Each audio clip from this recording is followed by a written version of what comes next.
সবাইকে স্বাগতম জানাচ্ছি। বিভিন্ন দর্শনীয় স্থান নিয়ে আমি যে কন্টেন্ট তৈরি করে থাকি তা আপনারা দেখে থাকেন। আজকের যে দর্শনীয় স্থানটা নিয়ে আমি আসছি, ইসলামী স্থাপত্য। বাংলাদেশ প্রত্নতাত্ত্বিক অধিদপ্তর অধীনে রয়েছে স্থাপনাটি ছোট সোনা মসজিদ।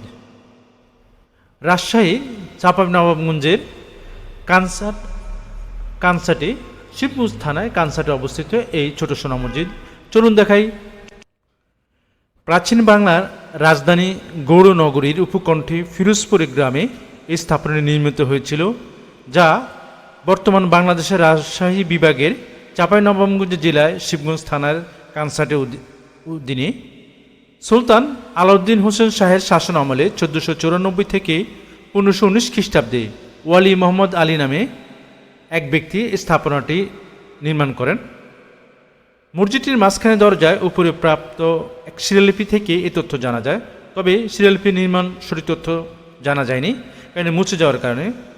এটা কোতোয়ালি দরজা থেকে মাত্র 3 কিলোমিটার দক্ষিণে। মসজিদটি মুসলিম স্থাপত্যের একটি নিদর্শন, যা বাংলাদেশ প্রত্নতাত্ত্বিক অধিদপ্তর অধীনে রয়েছে। এ হলো মসজিদের সামনের অংশ।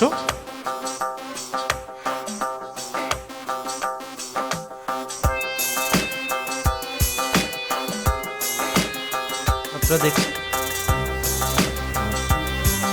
ছোট সোনা মসজিদ সুলতানি স্থাপত্যের রত্ন বলে বলা হয়। এর বাইরের দিক থেকে সোনালী রঙের আস্তরণ ছিল, সূর্যের আলো পড়লেই রং আরও ঝলমল করে উঠত। প্রাচীন গড়ে আরেকটি মসজিদ ছিল, যা বড় সোনা মসজিদ নামে পরিচিত। এইরকমই ওটি তৈরি করেছিলেন এবং ওই মসজিদটি তৈরি করেছিলেন সুলতান নুসরাত শাহ। সেটি ছিল আরও বড়, তাই প্রাচীন লোকজন এটিকে ছোট মসজিদ বলেই ডাকত। সেই থেকে ছোট সোনা মসজিদ নামকরণ করা হয়েছে।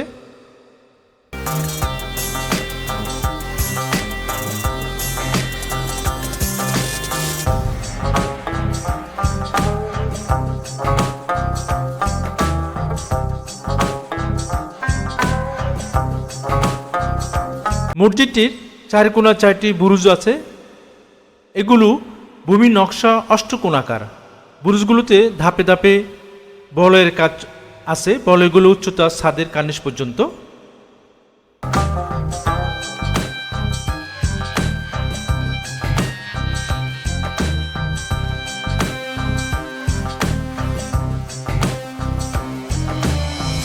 মসজিদটির পূর্ব দেওয়ালে 5টি খিলারযুক্ত দরজা আছে।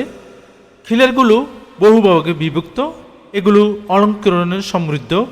উত্তর ও দক্ষিণ দেওয়ালে আছে 3টি করে দরজা, তবে উত্তর দেওয়ালের পূর্ব পশ্চিমে দরজাটি জায়গায় আছে সিঁড়ি, আর এই সিঁড়ি দিয়ে উঠে গেছে মসজিদের অভ্যন্তরে উত্তর ও দক্ষিণ দিকে দরজায় দোতলার অবস্থায় একটি বিশেষ কামরায়।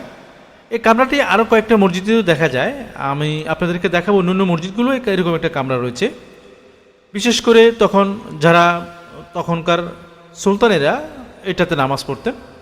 কামরাটি পাথরের স্তরের উপর অবস্থিত। মসজিদের গঠন অনুসারে এটিকে জানানা মহল বলে অনেকে ধারণা করা যায়, তবে অনেকের মতে এটা জানানা মহল ঠিক ছিল না। এটা সুলতানদের শাসনকর্তাদের নিরাপদে নামাজ আদায়ের জন্য একটি আলাদা তৈরি করা হয়েছে। এ হচ্ছে মসজিদটির দক্ষিণ পাশের অংশ। মসজিদটি ছিল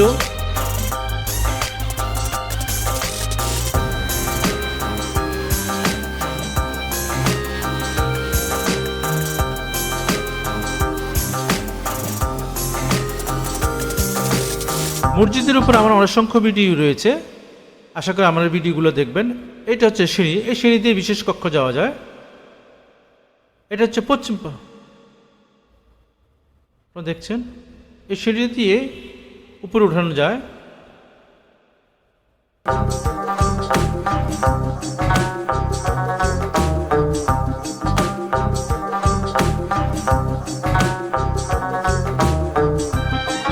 বাংলাদেশের প্রত্নতাত্ত্বিক অধিদপ্তরের অধীনে অসংখ্য স্থাপনা রয়েছে। আমার এই চ্যানেল আপনারা দেখতে পারবেন। আমার ইউটিউব চ্যানেল এবং ফেসবুক পেজে উভয়তে এই ভিডিওগুলো থাকে। আশা করি আপনারা দেখবেন। আর যদি ভালো লেগে থাকে অবশ্যই শেয়ার করবেন। এটা হচ্ছে মসজিদের ভিতরের অংশটুকু। আপনারা দেখছেন।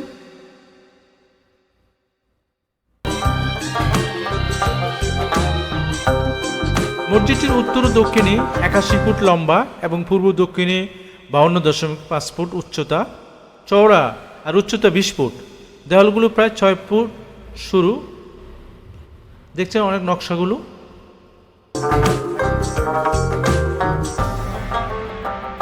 মসজিদের খিলারে ও গম্বুজগুলো ইটের তৈরি। দেখছেন পাথরের নকশা।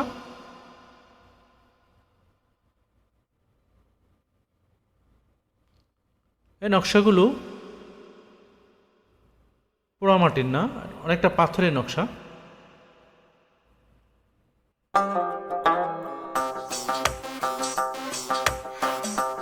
পরবর্তী ভিডিওতে দেখা হবে, কথা হবে। ভালো থাকবেন।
আজকের যে কন্টেন্টটা থাকছে তাহাখানা কে নিয়ে। চাঁপাইনবাবগঞ্জের কানসার থেকেই আমি রওনা দিচ্ছি তাহাখানার উদ্দেশ্যে। চলুন। মুঘল তাহাখানা শাহ সুজাত তাহাখানা নামেও পরিচিত একটি 3 তলা বিশিষ্ট রাজপ্রাসাদ। এ হচ্ছে তাহাখানা, আপনারা দেখছেন। আর অভিধানিক অর্থ ঠান্ডা ভবন বা প্রাসাদ। বঙ্গ সুলতান শাহ সুজা তার মুর্শিদ সৈয়দ নিয়ামতুল্লাহ এর উদ্দেশ্যে শীতকালীন বাসের জন্য পিরোজপুরের তাপ নিয়ন্ত্রণ ইমারত হিসাবে এই ভবনটি নির্মাণ করেছিলেন। সময়ের শাহ সুজা তো এখানে এসে বাস করতেন। বিভিন্ন ঐতিহাসিক গ্রন্থ হতে তা জানা যায়। তার মুর্শিদ অর্থাৎ সম্রাট শাহজাহানের পুত্র শাহ সুজার মুর্শিদ সৈয়দ নিয়ামতুল্লাহর প্রতি ভক্তি প্রদর্শনের উদ্দেশ্যে প্রায় এখানে আসতেন, এসে এই ভবনে বাস করতেন। ভবনটির পিছনে এই পুকুরটি রয়েছে, বিশাল পুকুর। পুকুরের পাড়েই তাহাখানা। এ হচ্ছে পিছনের অংশ। চলুন একটু সামনে আগে দেখাই।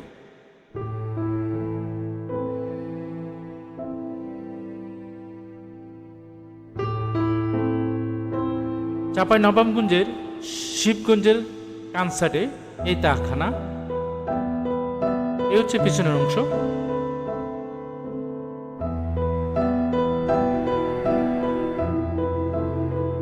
দেখছেন।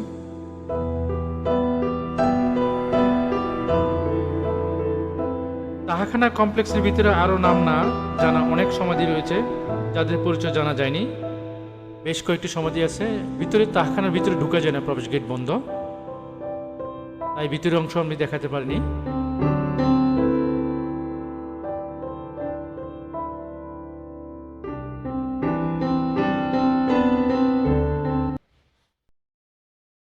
সবাইকে স্বাগতম জানাচ্ছি। প্রতিবারের মতো এবারও আসছি আমি নতুন একটা কন্টেন্ট নিয়ে। বাংলাদেশের দর্শনীয় স্থান নিয়ে আমি কন্টেন্ট তৈরি করে থাকি, যা আপনারা দেখে থাকেন। আজকে যে বিষয়টা নিয়ে আসছি, বাংলাদেশের প্রত্নতাত্ত্বিক অধিদপ্তর অধীনে রয়েছে এই স্থাপনাটি। শাহ মোহাম্মদ নিয়ামতুল্লাহ শাহী মসজিদ নামে পরিচিত। চাঁপাইনবাবগঞ্জ জেলা শিবগঞ্জ থানায় কানসারে অবস্থিত। আজকের যে কন্টেন্টটি থাকছে তা হচ্ছে এই শাহ মোহাম্মদ নিয়ামতুল্লাহ শাহী মসজিদকে কেন্দ্র করে। চলুন দেখাই এবং আলোচনা করি। শাহ নিয়ামতুল্লাহ ওয়ালির মসজিদটি চাঁপাইনবাবগঞ্জ জেলার কানসাটে অবস্থিত।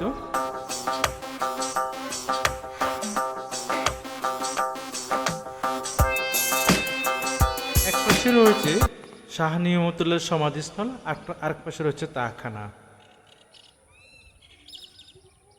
এই মসজিদটি ধারণা করা যায় যে শাহ সুজার তত্ত্বাবধানে মসজিদটি নির্মিত হয়েছিল, তবে এই ব্যাপারে কোনো প্রকার শিলালিপি পাওয়া যায়নি। শাহ সুজা বাংলার সুবেদার মোগল সম্রাট শাহজাহানের দ্বিতীয় ছেলে ছিলেন। তিনি 1639 থেকে 1660 সাল পর্যন্ত বাংলা শাসন করেন।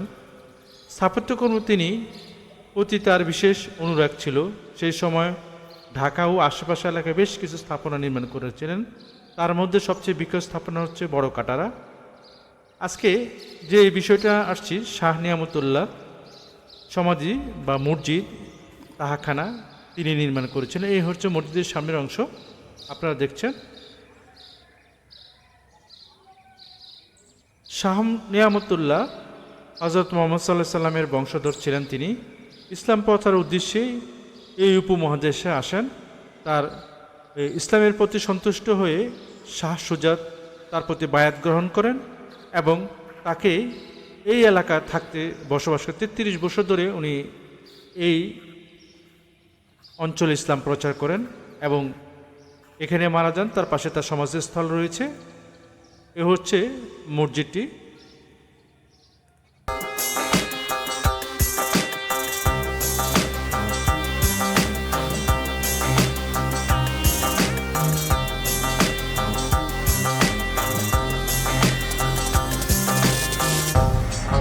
এটা শিবগঞ্জের চাঁপাইনবাবগঞ্জের শিবগঞ্জ উপজেলার শাহবাজপুর ইউনিয়নে এই মসজিদটি।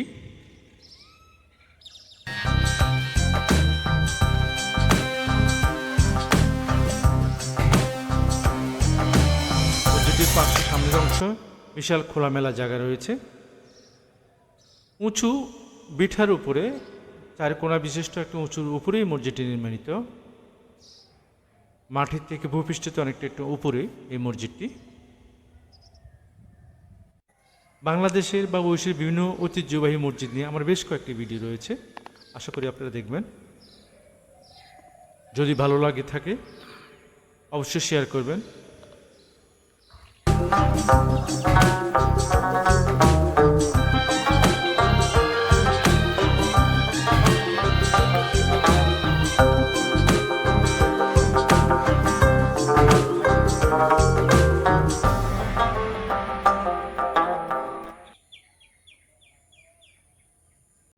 সবাইকে স্বাগতম জানাচ্ছি। প্রতিবারের মতো বিভিন্ন দর্শনীয় স্থান নিয়ে আমি কন্টেন্ট তৈরি করে থাকি। আজকের যে কন্টেন্টটা হচ্ছে তা শাহ নিয়ামতুল্লাহর মাজার বা সমাধিকে নিয়ে। বাংলাদেশ প্রত্নতাত্ত্বিক অধিদপ্তরের অধীনে এই সমাধিস্থলটি। চলুন দেখাই শাহ নিয়ামতুল্লাহর সমাধি। এ হচ্ছে শাহ নিয়ামতুল্লাহ মাজারের সমাধিস্থলে প্রবেশের যে গেট, তার দেখছেন সামনে এরকম একটা দুটো গম্বুজ আকারে পড়ে আছে। এ হচ্ছে শাহ নিয়ামতুল্লাহর মাজারের সামনের যে অংশে তার অসংখ্য বক্তবৃন্দের মাজার রয়েছে, কবর রয়েছে। চাঁপাইনবাবগঞ্জ জেলার শিবগঞ্জ উপজেলায় ছোট শূন্য মসজিদ থেকে মাত্র আধা কিলোমিটার দূরে তাহাখানা কমপ্লেক্সে অবস্থিত শাহ নিয়ামতুল্লাহর মাজার। তাহাখানা নিয়ে আমার আরেকটা ভিডিও রয়েছে। এগুলো আপনারা যা দেখছেন সব তার বক্তবিন্দুর কবর রয়েছে। মুঘল স্থাপত্যের একটি প্রাচীন নিদর্শন হিসেবে সুপরিচিত এই শাহ নিয়ামতুল্লাহর মাজার। মুঘল স্থাপত্যের একটি প্রাচীন নিদর্শন হিসেবে খুবই পরিচিত এই মাজারটি।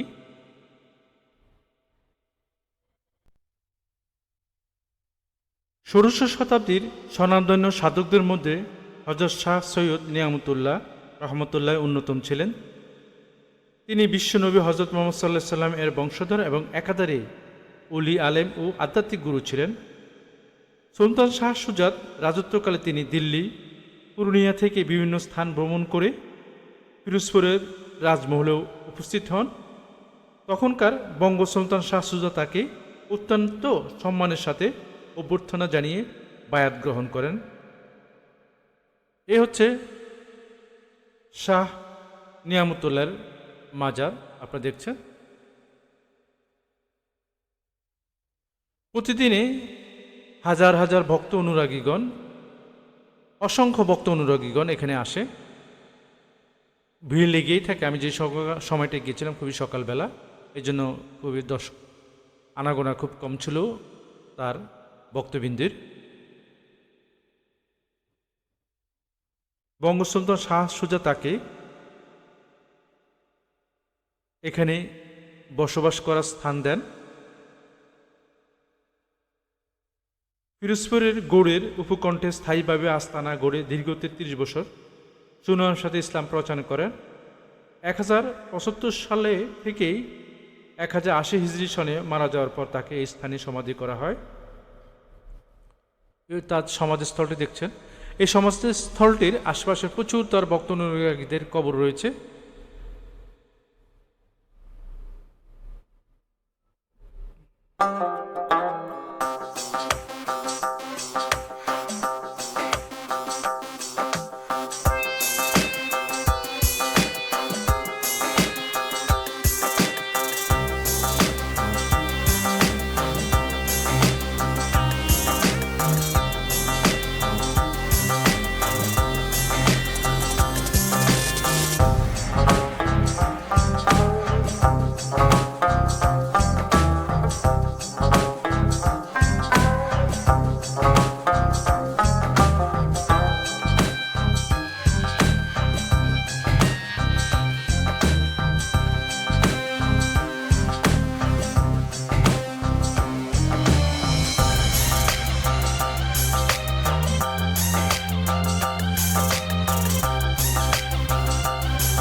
সবাইকে স্বাগতম জানাচ্ছি।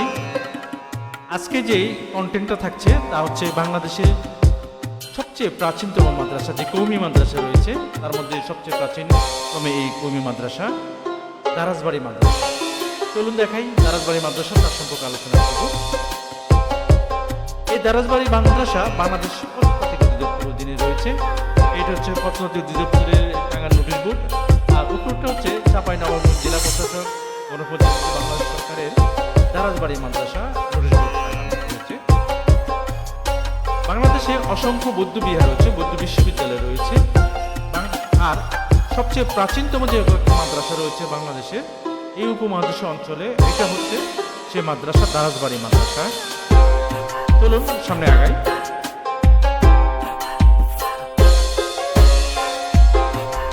আপনারা দেখছেন দারাজবাড়ি মাদ্রাসা সামনের অংশ। এটি বাংলাদেশের সবচেয়ে প্রাচীন মাদ্রাসা নির্দেশন করে বাংলার স্বাধীন সুলতান আলাউদ্দিন হোসেন শাহের রাজত্বকালে 1904 সালের 1 রমজান তারিখে অথবা পঞ্চদশ শতকের সুলতান শামসুদ্দিন ইউসুফ শাহের আমলে সুলতানের আদেশে এটা নির্মিত হয়েছিল।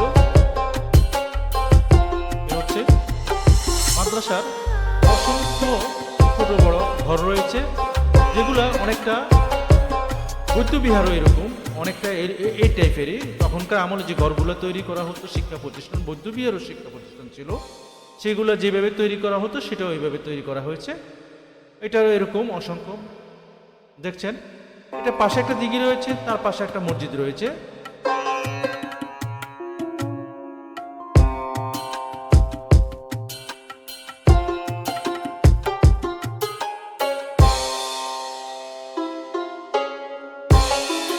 বাংলার তৎকালীন রাজধানী গৌড় পিরোজপুর এলাকায় দারাজবাড়ি মাদ্রাসা নামে একটি বিশ্ববিদ্যালয় প্রতিষ্ঠিত হয়।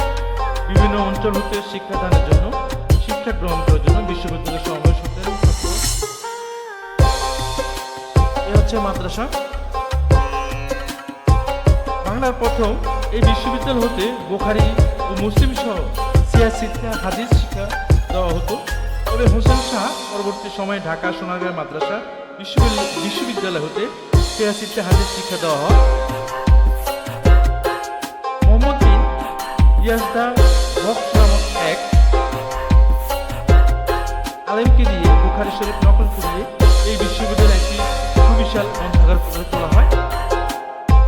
দেখেছেন ছোট ছোট ঘর রয়েছে।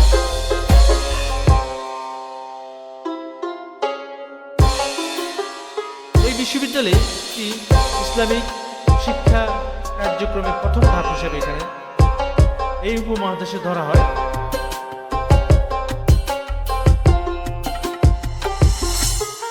আমার এই ভিডিওটা যদি ভালো লেগে থাকে অবশ্যই শেয়ার করবেন আর আপনাদের মন্তব্য জানাবেন। ভালো থাকবেন। পরবর্তী ভিডিওতে আবার কথা হবে। সবাইকে স্বাগতম জানাচ্ছি। বিভিন্ন দর্শনীয় স্থানের উপর আমি যে কন্টেন্ট তৈরি করে থাকি। আজকে আসছি দারাজবাড়ি মসজিদ। চাঁপাইনবাবগঞ্জ জেলার শিবগঞ্জের কানসাটে, এই চাঁপাইনবাবগঞ্জের কানসাটে এই দারাজবাড়ি মসজিদ। বাংলাদেশ প্রত্নতাত্ত্বিক অধিদপ্তরের অধীনে এই মসজিদটি রয়েছে। চলুন দেখাই এবং আলোচনা করি দারাজবাড়ি মসজিদ। এ হচ্ছে চাঁপাইনবাবগঞ্জ জেলা প্রশাসক থেকে যে নোটিশ বোর্ড টাঙানো হয়েছে। পাশাপাশি আরেকটা নোটিশ বোর্ড টাঙানো হয়েছে, সেটা হচ্ছে বাংলাদেশ প্রত্নতাত্ত্বিক অধিদপ্তরের অধীন থেকে। এ হচ্ছে দারাজবাড়ি মসজিদ। গৌড় লক্ষণনৈতিক বাংলাদেশের অংশের মধ্যে সর্ববৃহত্তম মসজিদ ছিল এটা। বর্তমানে প্রায় ধ্বংসাবশেষ এটা মসজিদের আপনারা দেখছেন। সামনের অংশটুকু মসজিদের বারান্দা। এটা সোনা কোতোয়ালি দারাজ রোডে পশ্চিমে মধ্যযুগী শহরে দারাজবাড়ি এলাকা অবস্থিত, যা বর্তমানে ভারতীয় সীমান্ত নিকটবর্তী একটি পতিত এলাকায়। দারাজবাড়ি নামটি বিদ্যাপীঠ শব্দ থেকে আবিষ্কৃত হয়েছে, যা একটি মাদ্রাসাকে নির্দেশন করে। আপনারা দেখছেন দারাজবাড়ি মসজিদ এবং মাদ্রাসা, আর একটা মাদ্রাসা রয়েছে পাশে, তার উপর আমার আরেকটা ভিডিও রয়েছে, আপনারা আশা করি দেখবেন। এই হচ্ছে মসজিদকে আপনারা দেখছেন। মসজিদটি প্রায় ধ্বংসবিশেষ সেখানে দেখা যাচ্ছে। এই মসজিদটি বাংলাদেশ প্রত্নতাত্ত্বিক অধিদপ্তরের অধীনে রয়েছে।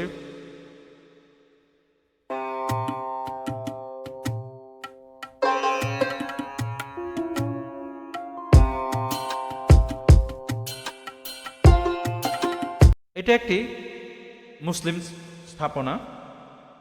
বর্তমানে কলকাতায় ইন্ডিয়ান মিউজিয়ামে সংরক্ষিত এর শিলালিপি অনুযায়ী মসজিদটি 1479 খ্রিস্টাব্দে শামসুদ্দিন আবু মুজাফফর ইউসুফ শাহ নির্মাণ করেছিলেন।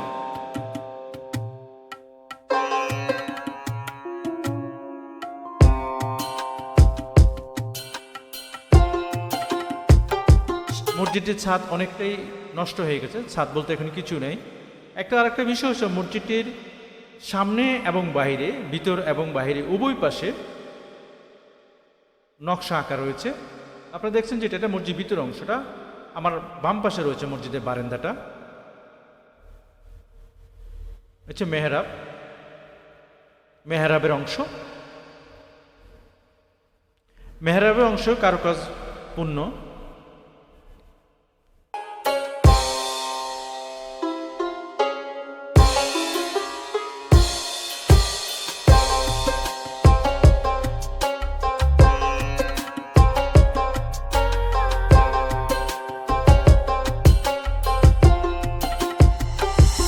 প্রায় 18টি গম্বুজ রয়েছে এই মসজিদটিতে।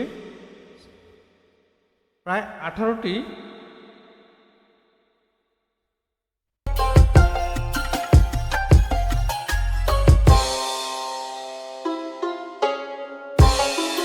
আপনারা দেখছেন প্রচুর নকশা আঁকা এই মসজিদটি, বাইরে এবং ভিতরে উভয় পাশে রয়েছে।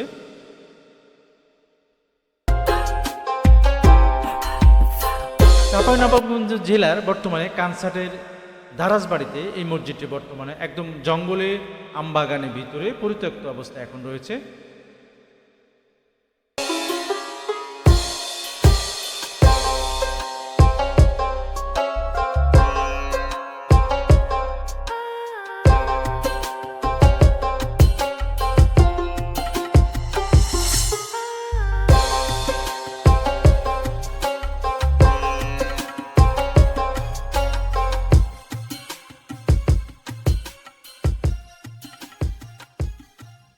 এই দারাজবাড়ি মসজিদটি এক সময়কার গৌড় লখনৌতের সুলতানি আমলের মসজিদগুলোর মধ্যে অন্যতম সুন্দর উদাহরণ হিসেবে বিবেচনা ছিল। শহর স্থাপনের গুরুত্ব দিক থেকে এই নির্মিত হয়েছিল এই মসজিদটি। সমসাময়িক উদাহরণের মতো এটা গৌড় রীতি অন্তর্ভুক্ত, যা পরে বাংলাদেশের বা বাংলার অন্যান্য স্থানে জড়িয়ে পড়ে মধ্যযুগীয় স্বাধীন বাংলা রীতি হিসেবে পরিচিতি লাভ করে।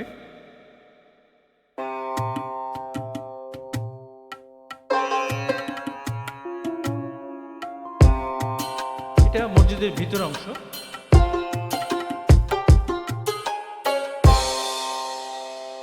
বাংলাদেশের মুঘল স্থাপত্যের অনেক ঐতিহাসিক মসজিদ আমার এই চ্যানেলে আপনারা দেখতে পারবেন। আশা করি ভিডিওগুলো দেখবেন, আপনাদের মন্তব্য জানাবেন কেমন লাগে। আমার পরবর্তী ভিডিওতে দেখবেন আশা করি। আর যদি ভালো লেগে থাকে অবশ্যই শেয়ার করবেন।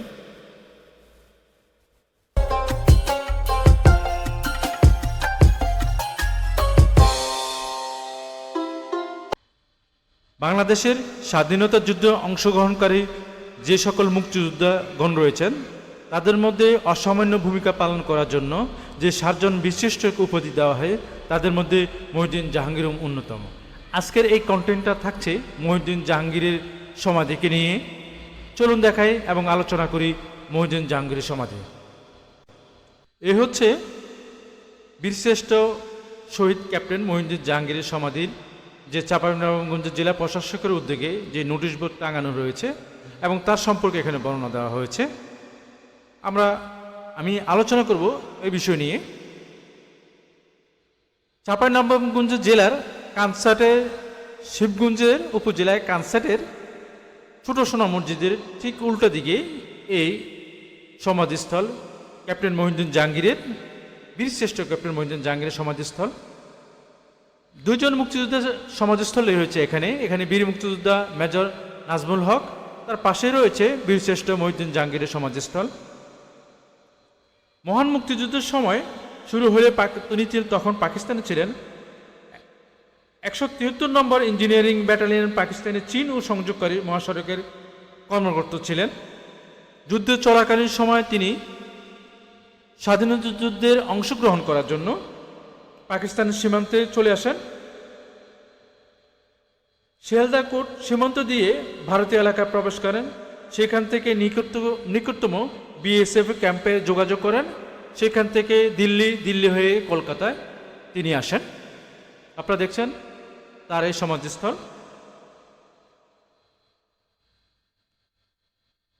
আমার আজকের এই কন্টেন্টটা থাকছে বীরশ্রেষ্ঠ মহিউদ্দিন জাহাঙ্গীরকে নিয়ে। বাংলাদেশে যে 7 জন বীরশ্রেষ্ঠ রয়েছে তাদের মধ্যে ক্যাপ্টেন মহিউদ্দিন জাহাঙ্গীরও একজন। আমার এই চ্যানেলে 7 জন বীরশ্রেষ্ঠের সমাধিস্থলে রয়েছে, আপনারা আশা করি দেখবেন।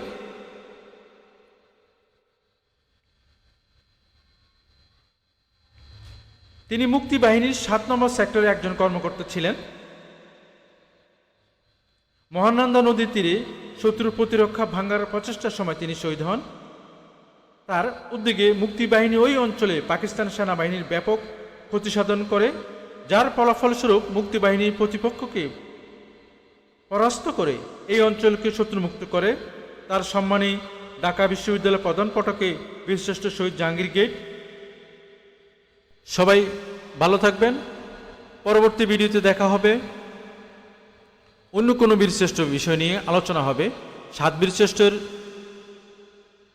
সমাধিস্থল নিয়ে আমার ভিডিও রয়েছে, এখানে আমার এই কন্টেন্ট রয়েছে, আশা করি দেখবেন। সবাইকে স্বাগতম জানাচ্ছি। প্রতিবারের মতোই আমি যে আজকে দর্শনীয় স্থানটা আসছি তা হচ্ছে ধনীচট মসজিদ নামে পরিচিত। বাংলাদেশ প্রত্নতাত্ত্বিক অধিদপ্তরের অধীনে যে সকল স্থাপনা রয়েছে তার মধ্যে এটা একটি। আমার পিছনে আপনারা দেখছেন সেই ধনীচক মসজিদ। আজকের বিষয়টা থাকছে, আজকের এই কন্টেন্টটা থাকছে ধনীচক মসজিদকে কেন্দ্র করেই। চলুন দেখাই এবং বিস্তারিত আলোচনা করা যাবে এই ধনীচক মসজিদকে কেন্দ্র করে। আর আমার এই ভিডিওতে অবশ্যই থাকবেন, ভালো লাগলে শেয়ার করবেন। চলুন দেখাই ধনীচট মসজিদ। গৌড়ের ইতিহাস সমৃদ্ধ নবাবগঞ্জ জেলার শিবগঞ্জ মোগল আমলের বেশ কয়েকটি সমৃদ্ধ একটি নগরী ছিল। মোগল আমলের অনেক স্থাপনার মধ্যে এই দুনিয়াচক মসজিদও একটি, যা বাংলাদেশ প্রত্নতাত্ত্বিক অধিদপ্তরের তালিকাভুক্ত মসজিদ।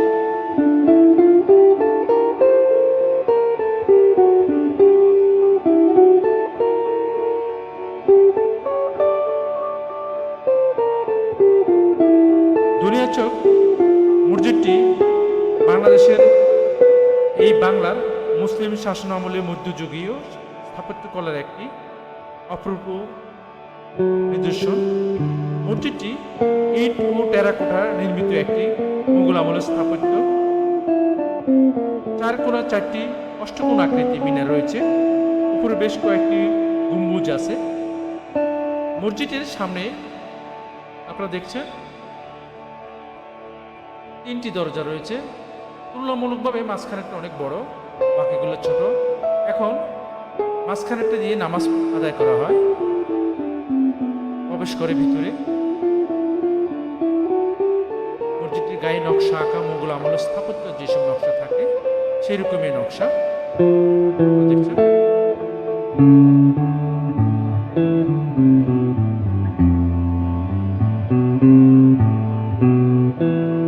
ছোট শনি মসজিদ থেকে প্রায় 1 কিলোমিটার দূরে এই মসজিদটি।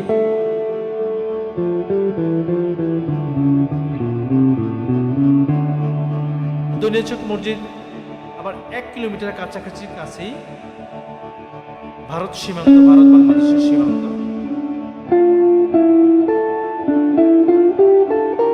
দুই পাশে মসজিদটির দুই পাশে আরো 2টি দরজা রয়েছে।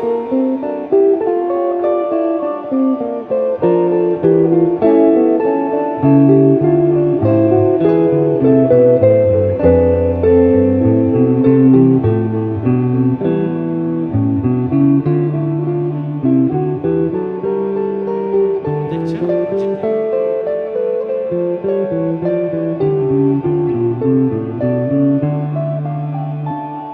বাংলাদেশের প্রত্নতাত্ত্বিক অধিদপ্তরের অধীনে যে সকল স্থাপনা বা তালিকাভুক্ত যে সকল স্থাপনা রয়েছে তার উপরে আমার অসংখ্য ভিডিও রয়েছে, আশা করি সেগুলো দেখবেন। আপনাদের আমার এই ভিডিওগুলো যদি ভালো লেগে থাকে অবশ্যই শেয়ার করবেন। এটা হচ্ছে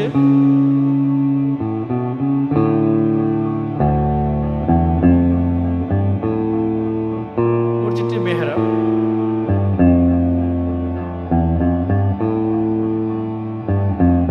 মেহরাবের অংশ।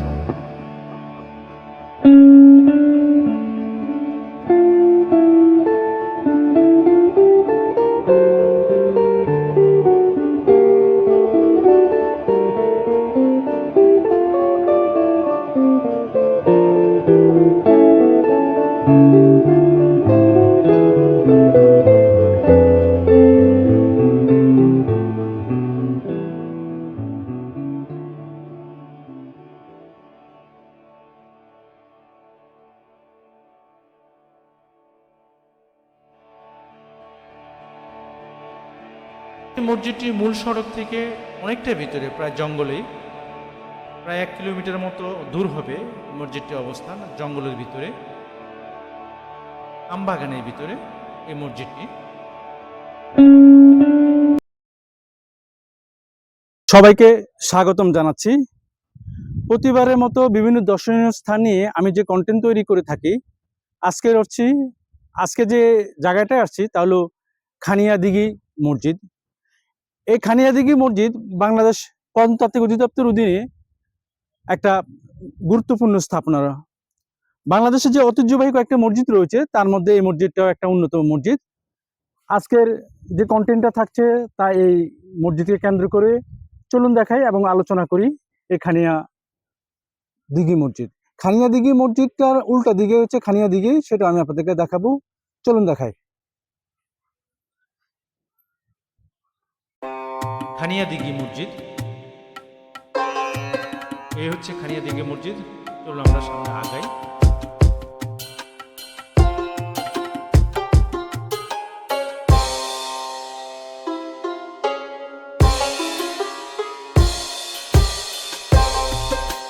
বাংলাদেশ প্রত্নতাত্ত্বিক তালিকাভুক্ত মসজিদটি, তাই নোটিশ বোর্ড টাঙানো রয়েছে।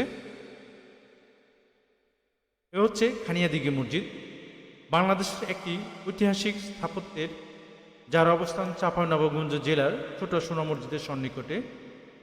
আনুমানিক 1500 শতকে নির্মিত হয়েছিল, যা গৌড়ের প্রাচীন কীর্তিগুলির অন্যতম মনে করা হয়। ধারণা করা হয় 1480 খ্রিস্টাব্দে কোনো এক রাজবেবী মসজিদটি নির্মাণ করেন। মসজিদটি দেখতে প্রায় মালদার চারকাঠি মসজিদের মতো। এটি স্থানীয়ভাবে চামচিকা মসজিদ বা রাজবিবি মসজিদ নামেও পরিচিত অনেকে মনে করা হয়।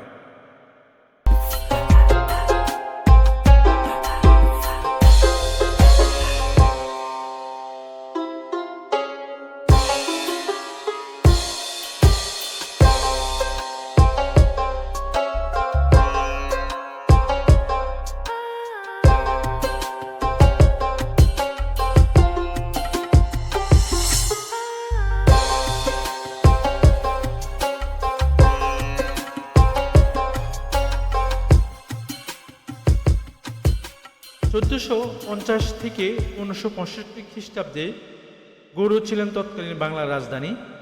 ওই সময় এই মসজিদটি নির্মিত হয়েছিল। এই মসজিদটির পাশে বিশাল এক দিঘি রয়েছে, যার নাম খানিয়াদিঘি মসজিদ। তার নামকরণ অনুসারে এটাকে খানিয়াদিঘি মসজিদ নামেও পরিচিত। এর কাছাকাছি আরেকটি মসজিদ রয়েছে, যা দারাজবাড়ি মসজিদ, দারাজবাড়ি মাদ্রাসা, যা বাংলাদেশের কওমি মাদ্রাসার এই বাংলাদেশের প্রথম স্থাপনা, সেটাও রয়েছে। তার উপর ভিত্তি করে আমার বেশ কয়েকটি ভিডিও রয়েছে, আশা করি সেগুলো আপনারা দেখবেন। মসজিদটি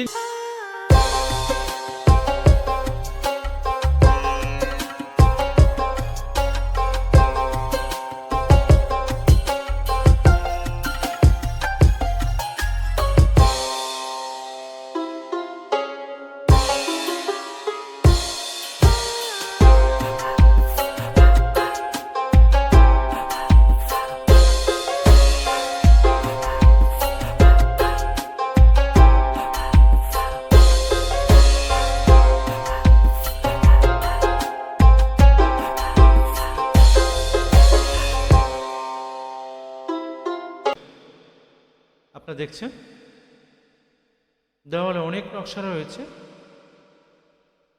অনেকটা পাথরের মতো দেখতে এখন ভিতরের অংশটুকু। ভিতরের অংশে বড় একটা গম্বুজ রয়েছে, বারান্দায় 3টি গম্বুজ রয়েছে মসজিদটির এরকম।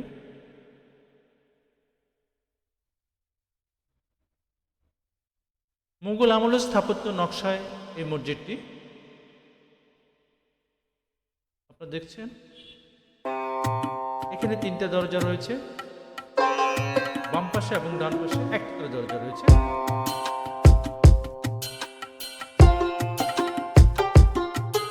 বারান্দায় 3টি গম্বুজ রয়েছে মসজিদটি।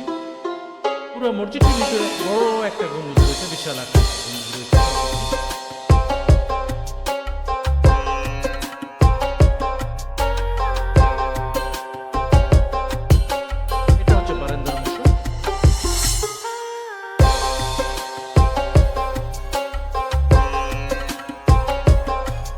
বারান্দার দুই পাশে 2টা জানালা রয়েছে।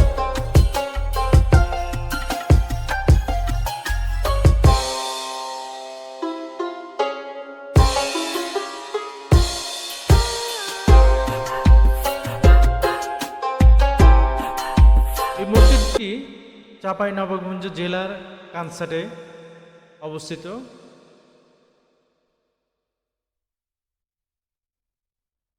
আধা কিলোমিটার হবে বর্ডার থেকে।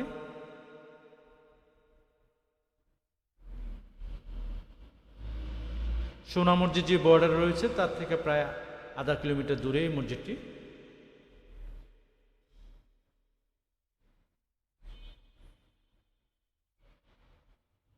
দেখছেন সীমানা বৃষ্টি এইভাবে দেওয়া আছে মসজিদটি।